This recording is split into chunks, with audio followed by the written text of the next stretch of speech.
fluently. I haven't gotten used to saying it. Mm-hmm. Yeah. Conscious communion with Zenny. Conscious communion with Zenny. Yeah.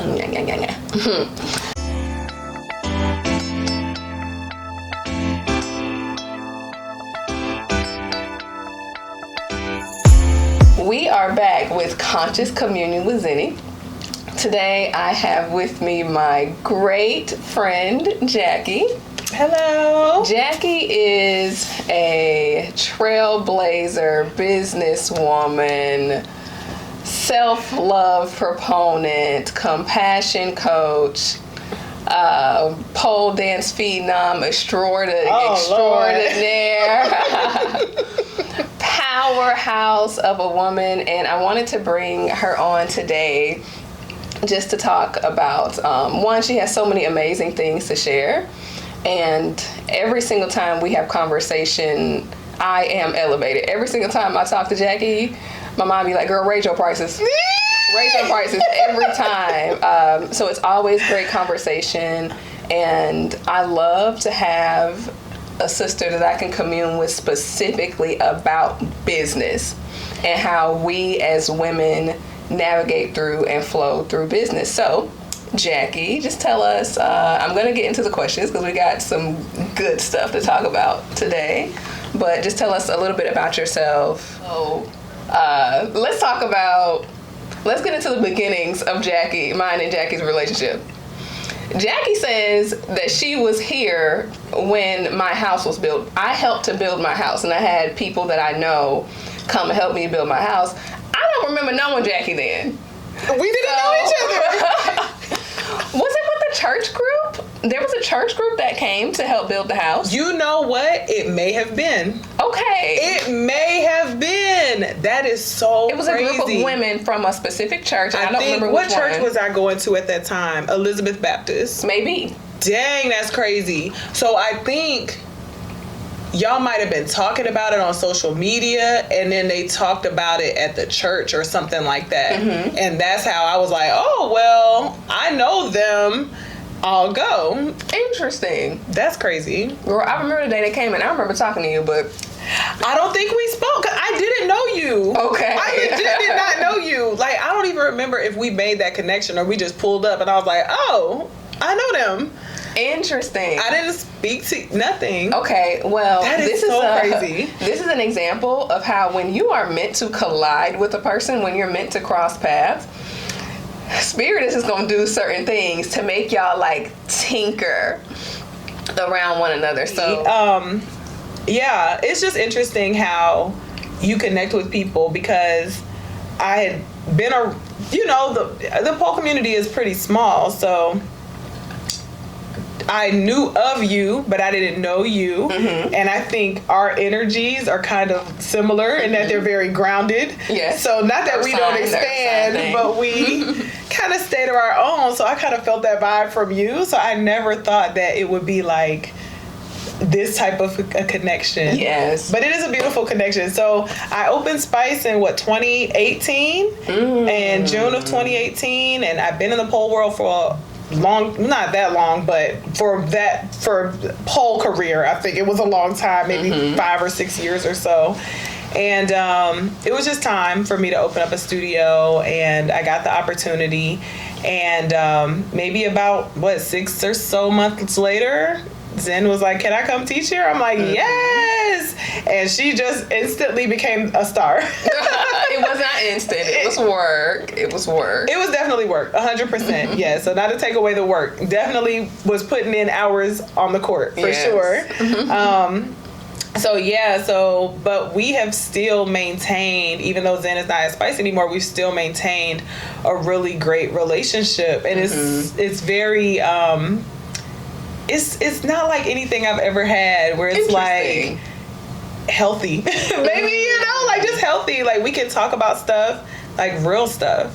Okay. Real stuff, yeah. Okay, and I want to talk about that because I know that we've talked about that and we've had such different experiences with having healthy relationships with women. I have always had female friends. Always. Sometimes I be trying to like swat them off. Like, no more new friends. I'm good. But on the other hand, I know you said like coming up through life, you didn't know what it was like to have healthy relationships with women. So let's talk about that. Man, that's so real. And it's honestly something that I've just gotten comfortable talking about, because before it felt like I was speaking about it from a place of very fresh pain, like still dealing with that. And I don't think you ever fully heal from things like mother wounds and sister wounds and grandmother wounds and all these things. So, but for me, I didn't. Unfortunately, the women that I grew up with, they were traumatized. You know, they grew up in very hard environments. And I actually found out recently that one of my grandmothers, her mother was, just a mean woman, like just mean, and very hard on her children. So it's like that generational hardness, toughness, survival mode. Yes. It's survival mode, 100%. That definitely trickled down into my upbringing. And so I grew up with women that were like, you gotta be better than, you can't slip, everything is competition mindset. Everything is competition. Other women are competition. You have to be above average.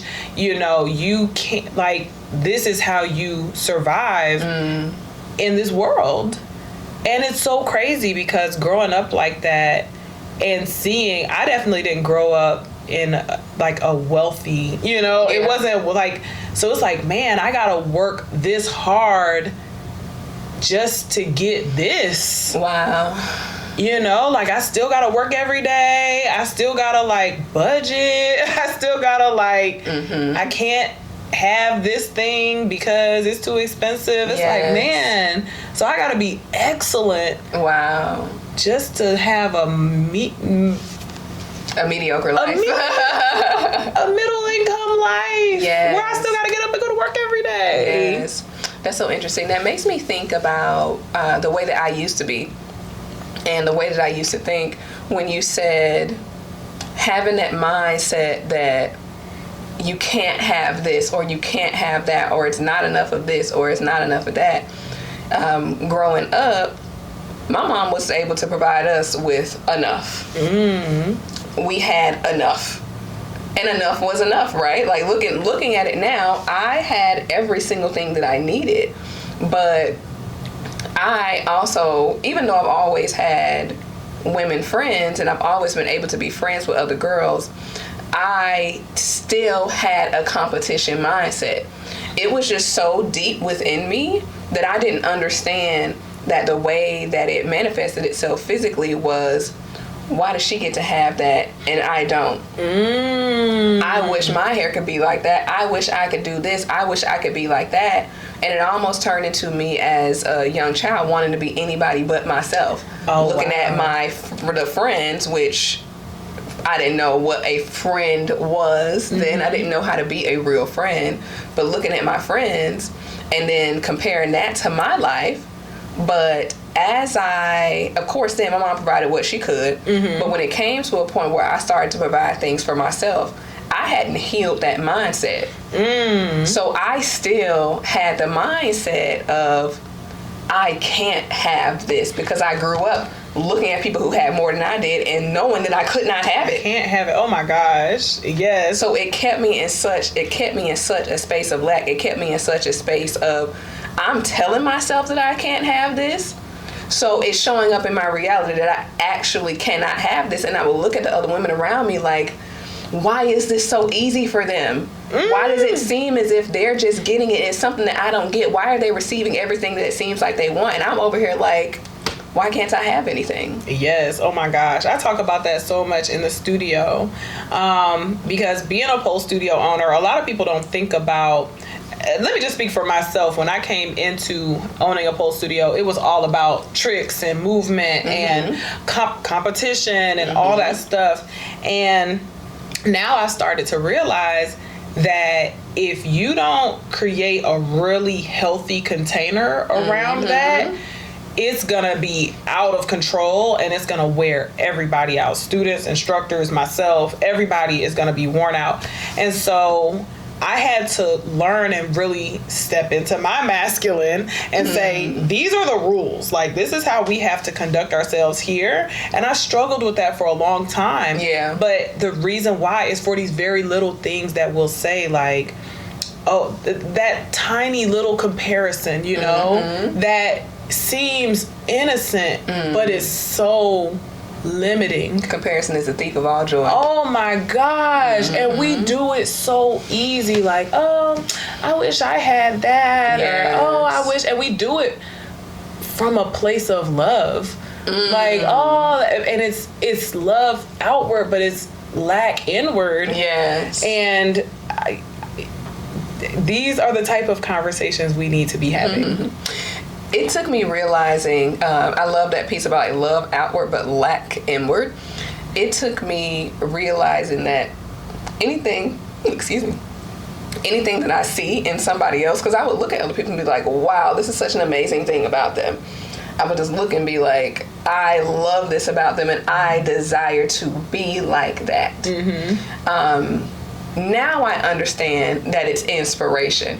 At that point, I didn't get what it was, and I was just like, why is it that I just keep seeing other people? It made me feel the lack inside of myself. But now I understand that anything that I see in someone else that I desire or I admire is because it already exists inside of me. Otherwise, I wouldn't be able to see it. So it's like kind of flipping that switch of, it's an amazing thing to look at another person and be inspired and view it as inspiration. Yes. Versus they have something that I don't. That's not true. You see it, you have it as well. Now it's been inspired to come forth. Yes. And it's funny, so kind of going back to like the relationships that I had. So it was the turbulent relationship with women for me started in the home, and then it just progressed into adulthood, and I didn't even understand what that was. And same thing, like always wanting, being jealous, like comparing myself to others and feeling like I was nothing. Nothing. And that's so crazy. And now when I get crazy, like, dang, I really thought I did not matter at all. Just think about what that feels like, to think that you don't matter. How, like, the depths of thinking that you don't matter. Yeah. Like the things that I do, like people don't see me, people don't care about me, like nothing. And I operated in that energy for so long. And now when I meet women that are doing more than me, I'm like, this is a privilege. Okay. I'm like, sis on. Yeah, help sis, me. Put me on. Yes. I'm just glad to be here in your presence. Like, I'm grateful, and it energetically pulls me towards people versus before it was more repellent. Like, I can't be around. It was like I didn't want them to see what I thought about myself. Yes. Wow. Oh, self-compassion. It's this thought process of, do you notice about me what I notice about me? Oh my gosh. Oof. Like, do you see my deficiencies? Yeah. The things that I think are deficient in me, is this projecting outward? Yeah. It's so crazy. I relate to that. I relate to that 100%. I totally used to think like that. And that's that walking into a space and feeling like you don't belong in the room. So now you're wondering if everybody else can see precisely why you don't belong in the room. Yeah. Crazy. Yeah. And there's some people that feel that and they take advantage of that. They know it and they're going to tell you. Yes. They know it. They can feel that. That's a different type of awareness. Yeah. But like, it's some people that they prey on that. Oh, so I've called some of them people into my life too. Ooh. But it's interesting, because when we call those types of people into our life, we're calling them, one, based on the vibration that we're wearing, but two, based off of that, and this is my own belief, that's something inside of us that wants to change. So it's like, Source, send me somebody that's going to trigger change in me. Oh. It's like that silent question of, I desire to change. Yes. And Source is like, oh, here you go. Yeah. Challenge. Now let me challenge you. Yeah. Yeah.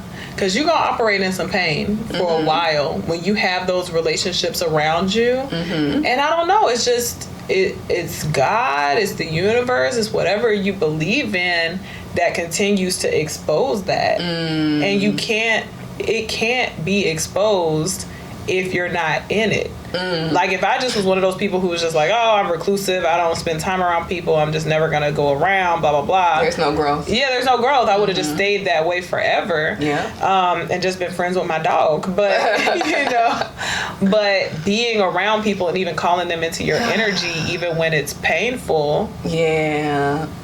Fortunately, that's the universal grace. That's that experiential learning. Yeah, but it's for me. It's definitely grace because it's like you continually put yourself in this situation, but that voice that tells you this is wrong to me is the learning, but also the grace. Like, I'm gonna give you one more chance to get this right. Yeah, let's try this again. Yes. Yeah. Oh, we have food now.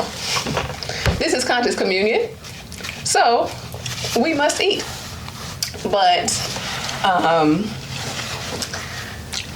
you're married, girl. You have been married Wifey for 7 status. years. You have been a wifey for 7 years. Yes. But knowing you, I know that you have been on this self-love and self-compassion journey, and not for 7 years though. So, what is it like? When did you realize that you needed to change? Especially in wifehood. When did you realize you needed to change? I tried to escape wifehood.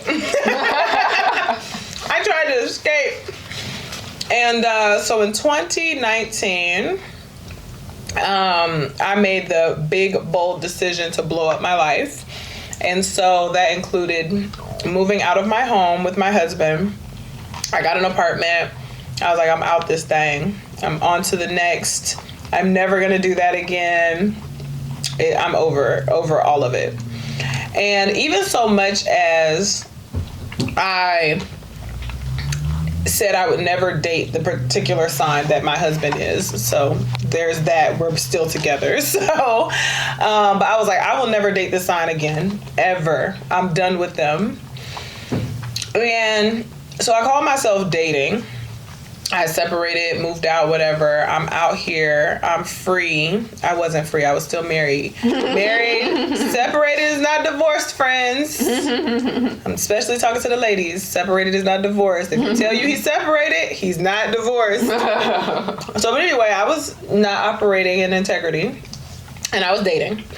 And when I tell you, I was meeting the exact sign, exact birthdays of this individual that I swore I would never ever be aligned with this person again. And I was literally meeting the same people. Why do you think that was? It was me. 100%. It was me. And I think I needed that to happen, and the timing of it was so divine because November of 2019 is when I left. Everything was up. The studio was doing good. This was before COVID. This was months before COVID. We didn't even know what COVID was. So everything was up. I had decided to quit my job. I'd left this marriage that I thought was so terrible, and I moved into my own apartment. It was great. And it was never really great, honestly. It was great. It was great enough, right? In that time, just not really being focused on being healthy. Just, it was great because now I had all this freedom, which was just really freedom to be destructive. So 2019, November, December, January, February. By February was when I realized, like, it's you, sis. It's you. You are attracting a certain type of person, clearly. It's you. And then the world shut down. And I was like, it's like getting the biggest revelation ever. And I think a lot of times that happens in our lives where we get these revelations, but we're so busy. It's like, oh, whatever, and we don't do anything with the information. But it was like, it's you, and then the door shut on the world. So I couldn't do anything. Wow. I couldn't do anything. It was just like, sit with it for the next 2 years. Like, sit with it. Deal with that pain of it's you. But let's talk about how the universe is going to show you that it's always you. We be trying to point fingers at everything else. We try and find so many different possibilities of what could be wrong with a situation. And the crazy thing is, we're shown over and over and over that is us. The universe can show me that it's me today. I promise you, 5 days from now, I'm gonna be like, nah, that can't be me. Keeping that head on a swivel. Like, nah, that one. Now, I know the last one was me, but this one ain't me. And again, it will be revealed to you again and again and again. It's you. That it's you. And it's always us. We're always the problem. I have adopted this phrase. I don't know if I got it from somewhere or if it's just something that I'm operating in right now. But minding your business is the highest form of self-love. The highest form of self-love. If you want to really get some transformation in your life, mind your business. Yes. Period. Yes. So the world shut down. I was left with this very, very heavy truth that it was me and I had work to do. And I did the work. And fortunately for me at that time, I had the right women in my life to support me through that because it was a very difficult time. The studio was forced to shut down for a month. People were canceling because of the pandemic. It was just a terrible bread and time. butter. Now you quit your job. I quit my job, with big chest up energy. Like this job, I'm out. Yes. And was really like, dang, should I call them back? Like, I didn't know it was gonna be like this. So, I think the first thing that I realized in that place was the first thing that I noticed was wrong because there was no one else there. Literally no one else was there. No one else could even be there because of the pandemic. I had no one to look at other than myself. Yes. So it was such an empty time, but it was the perfect time because I got to really observe who I was. And it was so crazy because the first thing I realized was I had a lot of shame around resting. Wow. So much shame. Like, wow. Girl, you got 24 hours in a day. You got an abundance of time that you will never ever see in another century. You'll never get this amount of time ever. And I had so much shame sitting in my own apartment, paying my own bills, doing my own business, looking at the alarm clock like, you slept till 10 a.m.? Wow. Ugh. Lazy. But can we talk about that? Because the last time that we were on the phone, we talked, I don't know if that was you and me or if that was somebody else. We talked about Black Girl Rest?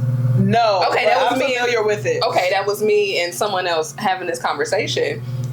But I love that you brought that up.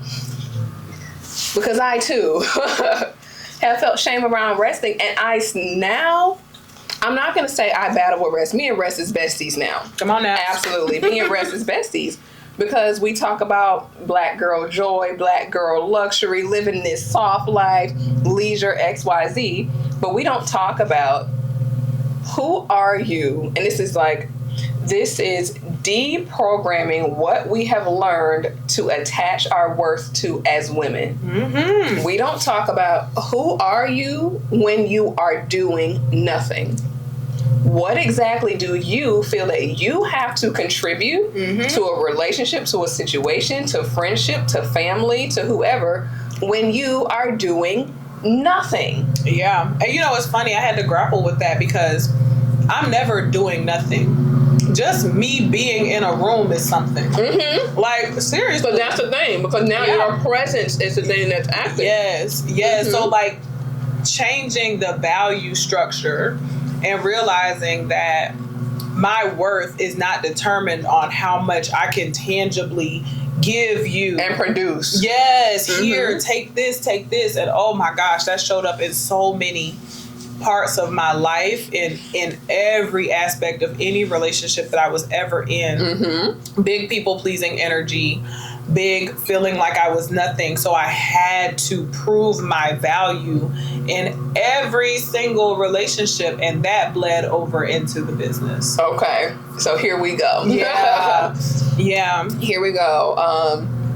As two entrepreneurial women, and we talked about that balance, because I'm so grateful for the way that Source puts the people in my life who are supposed to be in my life precisely at the right time, because I've been graced and blessed with women who are also on this entrepreneurial journey, but who are also on their feminine bag, and who are trying to find that balance between having to pull in that do, but then also needing and requiring that presence, rest, allowing things to go with the flow, with that balance of authority. This is the way it's gonna go. Yeah. So, especially with you running a pole dancing studio, and we talk about this so much.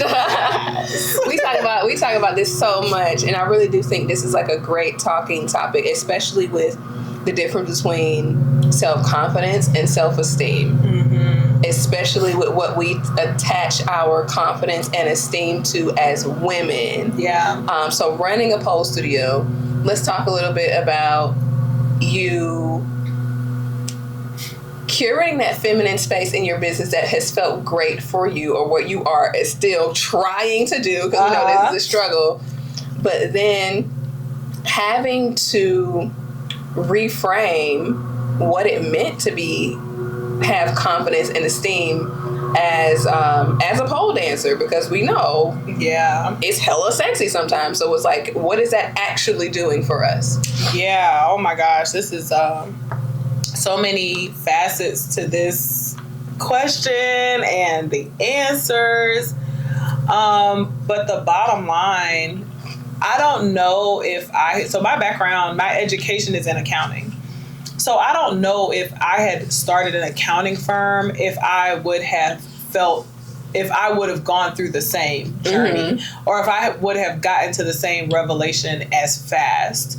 But being a pole studio owner and coming from a space of being wounded, a non-regulated, emotionally regulated woman, being in a feminine space, we are not taught how powerful women are. And so we kind of play this like small, but we don't even realize how big and impactful we all are. And when you put us together, we are a force to be reckoned with. And so I didn't realize this. I did not grow up talking about femininity. I did not grow up talking about energy. I didn't grow up talking about any of these conversations. I'm a very logical person. Like 1 + 1 is 2. All that other stuff is not for me. It is what it is. Yeah.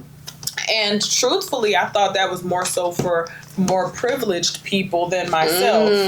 Those to even be present in those type of conversations. So I didn't even think about that when I opened up a pole studio. But 2 years into having the studio, that's when the revelation came to me. It's you. Like, your problems, these relationships that you're having that are turbulent, even so much things that were going on at the studio, like, you're the leader. You're in charge. And I had been operating in my wounded feminine, and I had to learn how to heal the feminine, but also develop healthy masculine as well. I had unhealthy look, I didn't even know it's like when we say we have to work the right side and the left side. And that's what it's doing though. Yes. You're literally working the right side and the left side. Yes. And so I only worked my dominant side, right? But I had bad form, poor mechanics, all the things. And my non-dominant side, which was my masculine, was never been worked. Never. I never even thought about it. Yeah. So I had to learn, and what the masculine was as a female business owner is so important, to learn to heal your masculine energy, learn what that is, learn what that looks like for you, make sure you're operating in a healthy way. Yes. Because if you're not, you cannot create the container that will contain all of that big feminine energy. Yes, inside your business, especially when you're working with women. Because saying we both work just about 100% with women in business. Yeah. And that's something that I struggle with as well, because I had to learn how to be the boss. Yes. Yeah. I did not know how to be the boss. I knew how to create structures. I knew how to work a spreadsheet. I knew how to tell y'all what to do.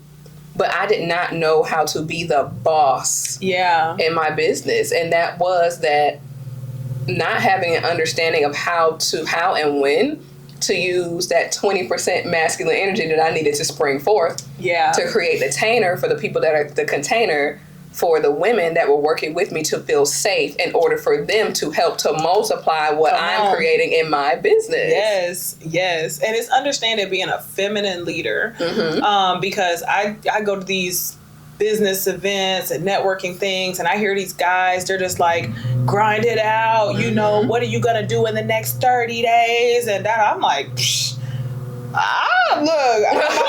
it's about to be nap time, so and I come in with that energy, and I can tell people are like, naps, don't talk about that. I'm like, y'all don't take naps? Right. You're not tired? I'm tired right now. I'm tired. Where's always. the food? Like, it's like a cat. Where feed me? Yeah, I'm always and the praise and the love. I am always looking for a comfortable space in any experience that I'm in. So, and I voiced that, and I can tell that people are just like, you're a business owner? Like, you're an entrepreneur and you're not worried about 10xing your business? Like, that thing gonna get 10x when it gets 10x. Like, wow. You know what? I needed this conversation. This part right here, like, I see the parts of it that I needed, because especially as running a business that I would like to scale, and I'm working on taking my hands off of some. The masculine, so I'm doing this business cohort right now, and it's so like, do the things, and I'm like, I don't want to do it like that. No. Like, I don't want to do it like that. Even when I left the corporate world, I saw what I did not want to experience in leadership. Come on. I saw the leadership I did not want to experience. That did not resonate with me. So even the way that a lot of businesses now, like how business feels, being in that business world feels masculine. 100%. It does. It does not resonate with the way that I would like to flow through business. And I'm always curious as to whether there's another way to do this. 100%. There is. I mean, and that's why it's important for us to define when we talk about leadership. Because in our society, when we talk about leadership, immediately the mind is going to go to patriarchal, the corporate setting, like what we have been exposed to for centuries, for generations at this point. But there is a new awakening, even in corporations, where they're understanding we can't just show up and like grind each other down. Right. Where's the care? There has to be care, and that is the feminine within leadership. And it's funny, I was talking to this guy, and he does corporate recruiting for like startups that are big startups, you know? And so he's talking about recruiting and all this stuff. And I asked him, I said, are women important in leadership? And he was like, absolutely. And now any man that I meet, I ask them this question. Are women important? Are women important in your business? Why are women important in your business? And they always tell me it's the emotional intelligence. 100% of the time, it's the emotional intelligence. And I'm like, they know it, but we don't. Right. We too busy trying to be like them. We're too busy trying to be like them. I had a client ask me about whether it was okay for her to be sensitive in the workplace. And so I asked her, I said, define sensitive. She was like, well, my boss told me that I'm too sensitive. I was like, sensitive how? Because you are actually vocalizing the way that you feel. I was like, what is the alternative?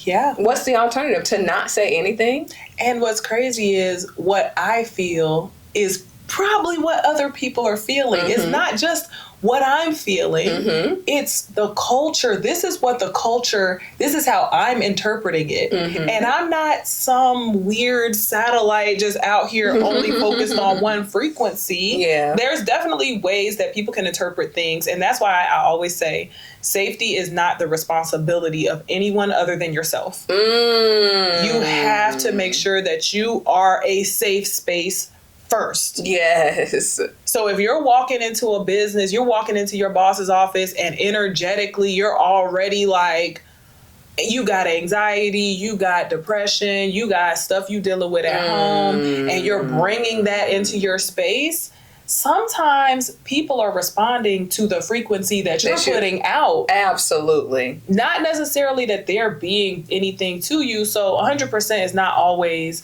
that, oh, you know, it's you. But I'm a person. I know if I'm a healthy being energetically, and I try to approach things from curiosity. Yes. I think that's where people go wrong. It's like, well, I'm telling you this is how it is. And it's like, well, maybe it is just how it is for me. Yes. But more often than not, that's our intuition. If we're feeling it, other people are feeling it too. Yes. That as well. I had a talk with a client about that, just about not meeting people where they are. When the vibration needs to come higher, or like you said, in order for a space to feel safe, you first need to come into that space safe. So I talked to her about, look, most people aren't going to meet you with curiosity. Most people are not going to ask questions because there is I don't want to say there's a lack of emotional intelligence, but we're working on emotional intelligence right now. As a society, we're working on consciousness. We're working on awareness. We're working on taking a breath before we say certain things out of our mouth. So like most people are not going to meet you at the level that makes you feel okay in this situation. Yep. I was like, what you need to do is to not come down to where they are. You come to where you know you need to be. That's so hard. You don't come down. Yes. It is hard, but that's our task. Yeah. Our task is to raise the vibration and to raise it. So especially in the workplace, I had to deal with this at my last corporate job. Well, I tell you, that man used to look at me crazy. I would not come down to his level.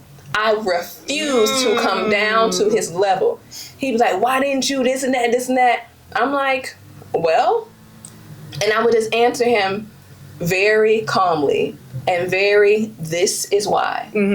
He tried to get me to come down to his level so bad, and I'm not doing it, but that is where we create a safe environment, because if I would have been static with him,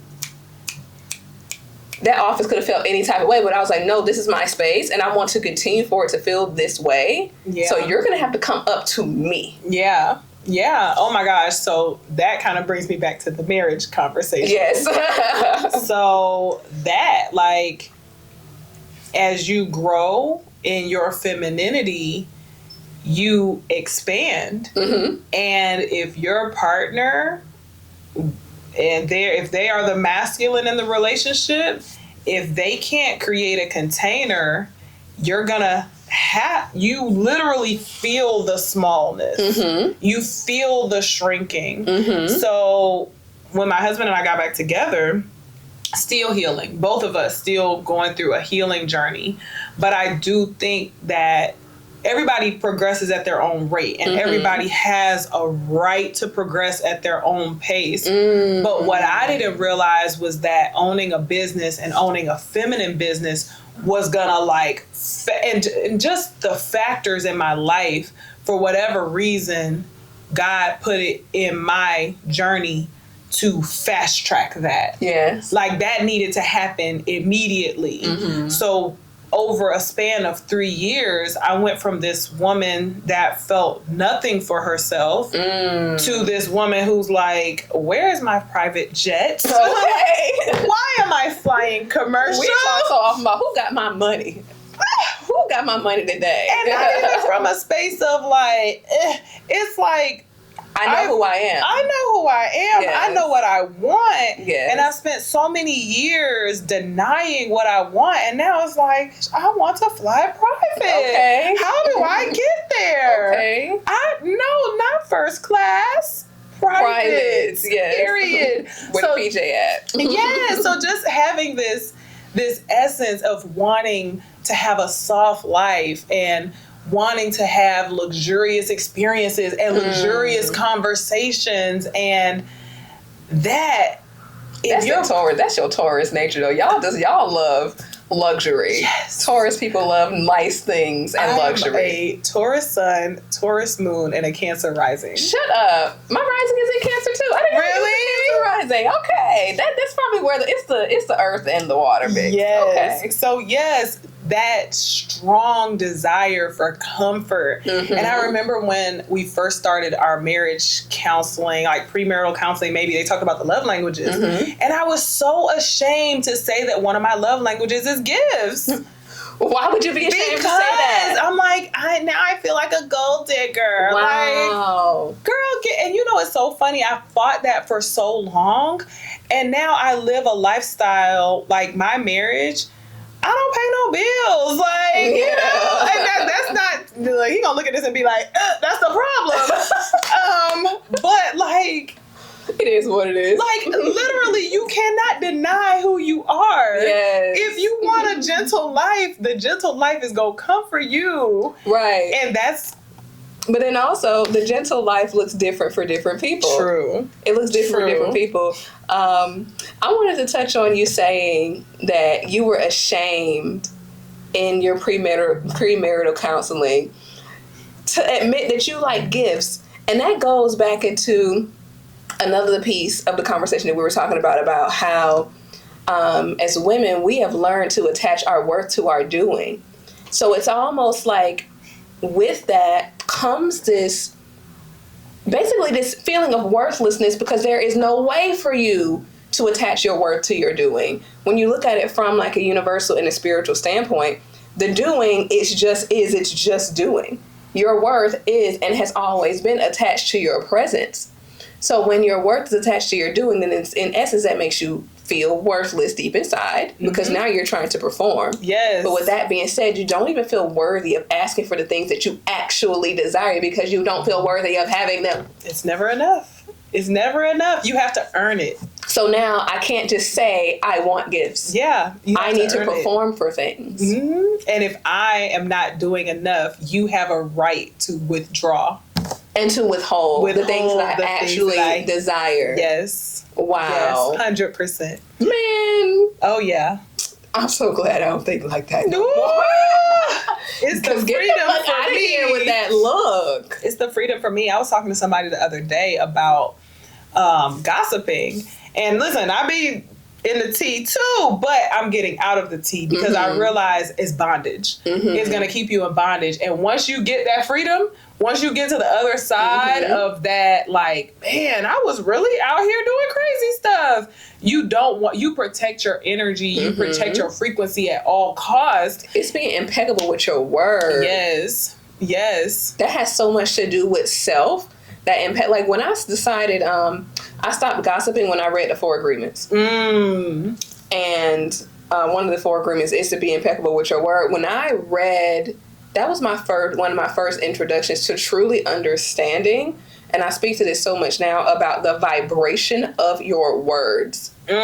and the power that your voice, our powers of manifestation, and it says something about this in the Bible as well. Life and death come through the tongue. Power of life and death come through the tongue, but that is coming from like our throat chakra. This is where life is birthed. Mm-hmm. This is where change happens. This is where things manifest. Mm-hmm. So with gossiping, I learned how much death and how much tar and dirt and muck I was spewing into my own environment. And so I just had to be like, yeah. Like, yeah. Yes. So yeah, that's the only thing I can say with when it comes to marriage and growing in my femininity is just continuing to grow and creating space for that container to trust that it's okay for them to get bigger too. That's what I meant. Well, that reminds me, I did a post that said, bless you. That reminds me, I did a post that says femininity leads by example. And that's precisely the thing that I was talking about.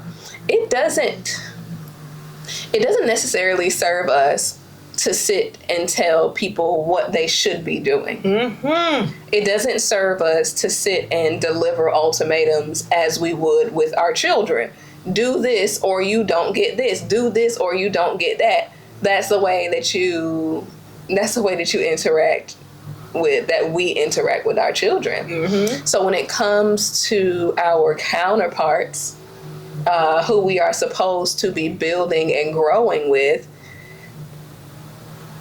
I think, and I did for a long time, try to use those tactics. Those do this for me, or do this, you change right now, or because they have to earn it. Because we have to earn it. Oh, man. So it's that I'm showing you what my worthiness looks like, but now what my worthlessness rather looks like. So now I'm projecting my worthlessness onto you, because in order to receive something from me, you have to perform. Now I need you to perform because I feel like I have to perform. Oh my. Rather than, let me just show up as what I want this to be. Yeah. Let me just show you what it looks like. Let me lead by example. Shut my mouth. Mm-hmm. Lead by example. And become an invitation for change. Yeah. And become an invitation for you to be like, I don't think I can hold this. I need to grow now. Yeah. Versus being like, I'm expanding. Yeah. Do you see me? And we're not expanding. We're just talking about expanding. Right. We're not expanding. Do you see me getting bigger? Yeah. If you don't do something about this, you're not going to be able to hold me. I'm getting too big for you. Versus just expand and see what happens. Oh, wow. Wow. This is an very interesting topic. And I don't think I've ever gone into the depth of that subject in this way. It's like, you know it, but being able to talk about it. And that's why it's important, y'all. Get a coach. Get a coach. Get a coach. And I'm not trying to bash therapy. I've been in therapy. I've done the things. But working with someone that can create and hold space for you to have this level and depth of conversation is priceless.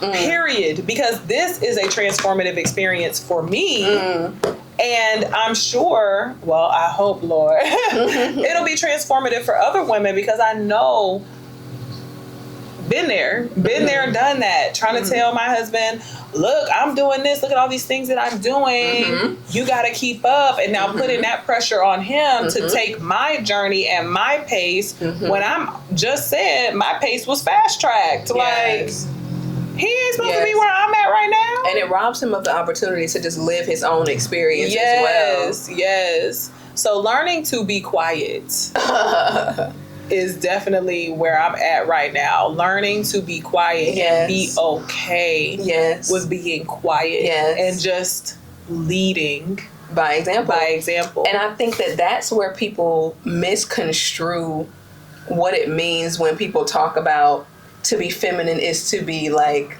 mild. Cause ain't nothing mild about me. Like, ain't nothing mild. You less Very mild than me. spicy. Right. You're more spicy than I am. Ain't nothing mild over here.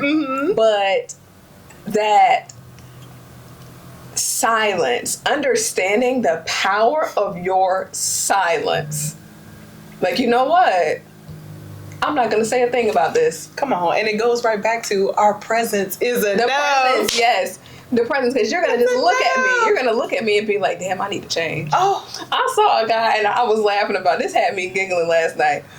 The guy was on TikTok. He was like, you know, when you ran into a feminine woman, he said, if you see her picture and you don't think, I got to go get some more money. Then you wait. I gotta go get some more money. He said, if you don't look at her and be like, I gotta go get some more money, then you ain't found you a feminine woman. Oh, and we run from that. And all of all this conversation is the same. Like the same work I have to do in my marriage is the same work I have to do in my business. Yes. It's the same work I have to do with my friends and my family. Yes. Like it's all interconnected. Yes. And learning to just create an experience that people don't even ask. I know this is valuable. Yeah. Then when you tell them the price, like, oh, for real? Right. You actually are cool and it's affordable or not affordable, but I'm going to figure it out. Right. I'm going to figure it out. And that is the same It's the thing. same work. It's the same because work. it's worth. Yes. It's especially as it pertains to business and being people who curate experiences. Both of our businesses are curating experiences at a hefty price point. Yes. And we've both talked about this and had to go through this.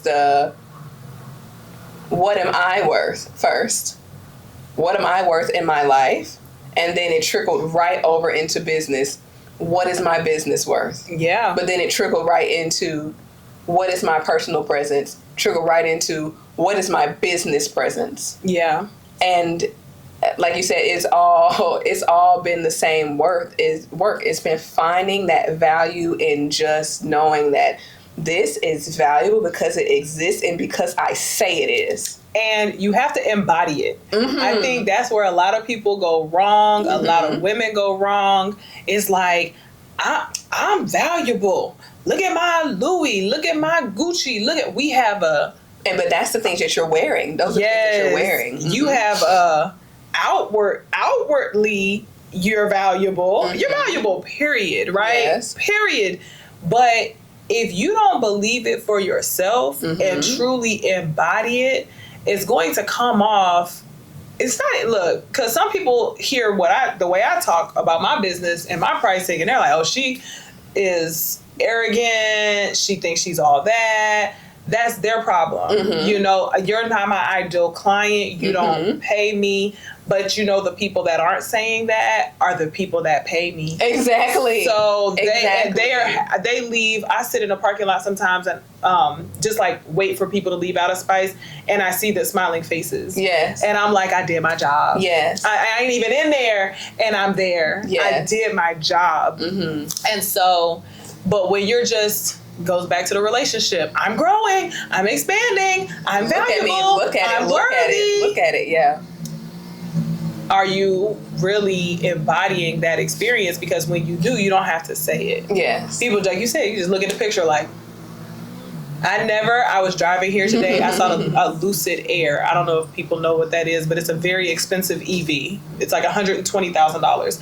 I saw one on the way over here. It looked expensive. I knew what it was in the rear view mirror. I said, that ain't no regular car. Yeah. That is not a regular car. And when it passed me, that ain't no regular car. Yes. You can see it. You can, it's got a vibration of abundance. And wealthiness. So, you know, our senses will tell us. Yes, and that, and this is like a perfect wrap. We're going to wrap it because I'm like, I don't even know how long this was. But that perfectly goes into the way that we look at ourselves as women, as wifeys, as women in business, as whatever spaces that we might put ourselves in, is looking at ourselves and looking at ourselves in the mirror and being like, oh, ain't nothing regular about that. When I look at myself, and this is I sing my own praises left, right, up, down, all of that good stuff, because now I have to, because I remember when I did not. Just how you said that part when you felt like nothing, I remember feeling like nothing. Yeah. I remember looking in the mirror and not recognizing what I saw. I was like, who is that? I do not recognize her. What is that? So now, for me, it's a gift to be able to look in the mirror and be like, oh, ain't nothing regular about that, because I see how much I cost. I see what my value is. I look at me and I see how much it costs. It ain't cheap. And it's not cheap. Healing is not cheap, friends. It's not. It is not. It's not. Not at all. So we'll have Jackie give us a closing thought or whatnot. I feel like we touched on things I want to talk about, but yes. I'm trying not to. I realize that in almost every person that I talk to, and I'm curious about how the rest of these going to go, we just talk around it and we come back. Like there is, but I love it that this feels like a real, I mean, and it was a real conversation. We're just talking. Yes. It's a real conversation, but this shows like, I'm like, dang, this is how I converse with everybody. It's like, do-do-do-do-do-do-do-do-do-do-do. And then. That's why you're Zen. That's why you're a Zen oasis. Closing words. What's on your heart? For somebody who might be listening, who needs to hear something, what would you want to deliver? Oh man, pressure. No pressure. You are, the desires of your heart are there for a reason. Don't ignore them. Don't ignore them. Lean into them and approach them with curiosity. Instead of saying, I can't, I won't, I got dealt the wrong cards, I'm not this, I'm not that. Give yourself just that little inch of what if. What if? And that planting that seed will take you further than you ever thought you could ever go in this life. And you deserve to go as far, as wide, as big, and be as expansive as you want in this life. Yes. So yeah. I love it. Thank you. Thank you. This was amazing. Always. All right, y'all. You can find Jackie online at, are you Insta Spice for me? Sure, yes, but my page is private. Just go ahead and get in line when I open it back.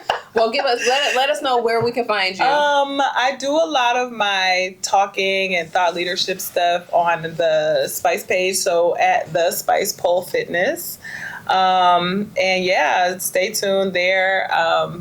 I can't unsee the things that I have seen now, so I really plan on bringing a lot of this type of conversation and services to the Spice experience that relate to a lot of the conversation that we had today. So, yeah. Alrighty, folks. We'll see you next time. Bye. Peace. Blessings.